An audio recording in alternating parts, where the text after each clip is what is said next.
Hello, beautiful souls. It's Reverend Chris talking to you today about death, a very interesting topic. Could be controversial also.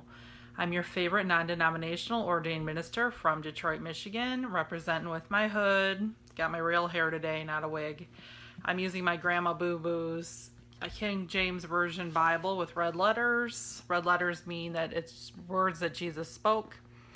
And I thought this would be a really interesting topic to do a short video this week. I'm so sorry I haven't done a video in about a week and a half to 2 weeks. No, I think a week and a half. I was traveling quite a bit. I went from Wisconsin to LA to the other side of the state near Lake Michigan. So I'm back as of yesterday night, and I thought it was important to do a topic that was interesting. I could find a lot of verses on, and I could try to teach more on. And one of my favorite things to do is teach for free on YouTube. I always accept donations at patreon.com. I'll link it below. So basically, the facts are, with this video, my opinion does not matter. Everyone will die at some point. If you are born, you will die. Life is a mystery because we don't know when specifically our time of death will be. Only God knows that, and that's in Matthew. But the Bible has many things to say about what happens when we die or that we will die. So it's good to know that. And I thought I would just teach a little bit about that in case anybody's wondering, questioning, or doesn't really know what death means. So the first time that the Bible mentions that somebody passed away, died, whatever way you want to put it, was in the death of Adam, which was the first man created by God. And this is in Genesis 5:5. It says, "And all the days that Adam lived were 930 years, and then he died." So basically, before Christ's life, there was a totally, completely different timekeeping system, timekeeping calendar. And it does say several times in the Bible, one day to the Lord is 1,000 years to us. So when I read these incredibly high numbers, I think it says some other people lived like 1,000 years, 800 years, many different things in the Bible say these things. I know, to put that in perspective, it's whatever their timekeeping device was at that time. I don't know, 930 years may mean 93 years, may mean 30 years. I have no idea. But that's the first time that death was mentioned.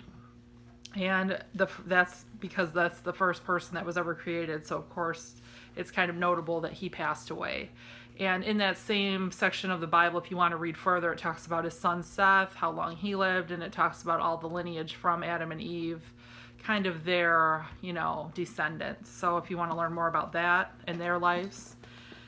All right, and then I have the book of John. It's 11:25 and 26. This is St. John. Not 1 John or 2 John. This is during Jesus' life, one of the four Gospels. And John 11:25 and 26 is Jesus talking. It says, "Jesus said unto her, I am the resurrection and the life. He that believeth in me, though he were dead, yet he shall live. And whosoever liveth and believeth in me shall never die. Believest thou this?" So basically he's saying you will have everlasting life with your soul in heaven once you die. It's only your body that dies, and your spirit will live forever. And it says, "Whoever believeth in me shall never really die." So your soul doesn't ever really die. It lives on forever through Jesus. He gave his life so we would have everlasting life. That means our soul will live forever. So that is the first time that he says it, I believe, is in John 11:25 and 26. It's said many, many times, actually, throughout the Bible, and in other ways, and other people saying it also. So it's kind of interesting. But that was my favorite one because he kind of says the good news, which is what Christians call the good news, is that Jesus gave his only begotten son, and then it goes on after. This is like the second part of the good news. So I love that. Amen. All right. I hope I'm not talking too fast and all over the place. Excuse me. All right, so 1 Corinthians 15:44, it explains that we do have a different soul. So that isn't just me talking. I had to get that from somewhere. And I think I've heard this in many different ways in many different verses, but the main verse that really spells it out clearly is 1 Corinthians 15:44. And it's talking about kind of like what resurrection is. If you believe in evil, you'll be evil, all these things about your soul. But then in 44, it says, it is sown, which is talking about they're talking about your soul. It is sown in a natural body. It is raised in a spiritual body. There is a natural body and there is a spiritual body. So pretty much, then it goes on to 45, and it is so written that the first man, Adam, he was made a living soul, and the last Adam was made in a quickening spirit. So basically, he was a physical body, and then he had a quickening spirit, which means quickly your soul leaves your body. It's still alive. When your body's dead, your spirit knows it can no longer use this body to move around, and it's free to move around at this point. So it's pretty plain right there in 1 Corinthians 15:44 and 45. There is a separate body which houses a soul. The soul is knowing and knows when your body passes away physically. Your heart stops beating, you stop breathing. Your physical functions no longer are working. Your soul can leave, and now your soul's free. Your soul can go, to heaven with God at the right hand, Jesus at the right hand. It can go, to other dimensions, which one of those to me is heaven. It depends what you believe, and I don't want to get too much into my beliefs with this, but I want to stick to the facts. So far we know that the first man created died, and it was mentioned in the Bible, and then it was mentioned that Jesus said your soul will live forever because you live through me, because of his debt and that he loves us. He wants our soul to live forever. And then we know now from this verse that there's a separate body and a separate soul. So your body never can live forever. Your body is a physical thing, like a plant, an animal. That's what your body is. A physical thing cannot live forever. All right. Then First Thessalonians 4:17 says we will see the Lord when we die. So that's really comforting too. Our soul will see the Lord. So why am I not saying this today? 1 Thessalonians 4:17 says, then which we are alive and will remain shall be caught up together, and then with the clouds, to meet the Lord in the air, and so shall we ever be with the Lord. So they're saying if you're alive, you stay here on the earth. But if you are passed away on the earth, you will meet God in heaven. So I kind of messed that up. I apologize.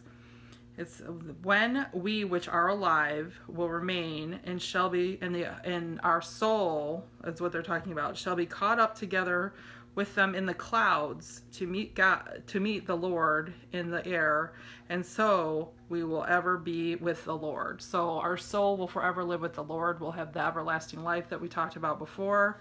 We'll meet God in the clouds. It's really beautiful.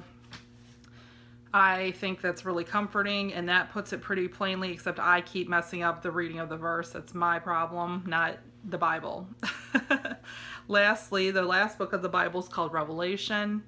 If you notice when you watch my stuff, I don't really talk about the book of Revelation a lot. What the book of Revelation kind of is doing is warning you about the end times of our souls on earth, that Jesus will come back and get the righteous people, the evil people will stay. There's a lot of controversy about this whole thing.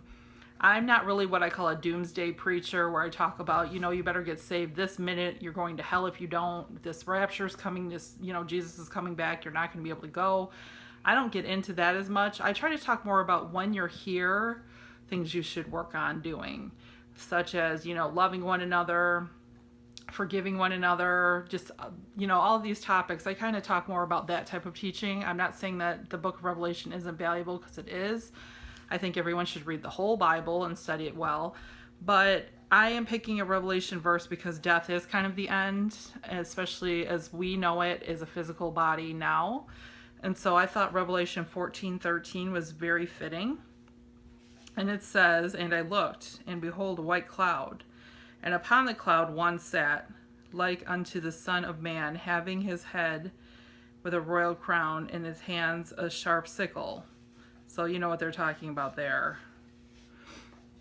And I heard the voice from heaven saying to me, Write, blessed are the dead, which die of the Lord. From henceforth, yea, saith the Spirit, they will rest from their labors, and their works will do follow them. So basically it's saying when you die, you no longer have to work, you no longer have to labor, you no longer have to worry. It will all be at the end worth it when you pass away, because you will be blessed. It says, blessed are the dead, which die in the Lord. So if you believe in the Lord, you are blessed. When you die, you will be blessed with the Lord. So that's really interesting and great to think about, that in the end, at least everything will be worth it. You'll have no more suffering. You'll have no more work. I think that's really interesting and great. So I hope I didn't flub those readings up too much. I don't know why I'm so goofy right now. But I really have never been afraid of death. I feel that there is more to this life than what we can see, and that what we see is only 3 dimensions. I feel that heaven is probably another dimension you can't see with your physical eyes, you can see with your spirit, which you're not going to be able to use fully because it's in your body, and your body is keeping it here on earth in these 3 dimensions that we see. So I know that might sound controversial, but I just wanted to give a little bit of commentary on how I read things to be and how they seem to be from what I've studied. I always enjoy everyone that prays for me. Thank you so much. Everyone that watches these, I hope you get something out of them. I hope you know that I'm human and I err too, obviously. But I love to pray for all of you. I love your support. You can always give donations of $1 or more on patreon.com. I'll leave the link below. You can email me prayer requests or comments, questions, anything at freeprayer@aol.com. And please be sure to tell your friends, share these videos, like, share, subscribe, all that. And I hope to see you next week. I'll have a different topic, and I want everyone to have a wonderful, blessed week. And also, now that Ramadan's over, go out with your Muslim and Islam friends for dinner. Have a great week.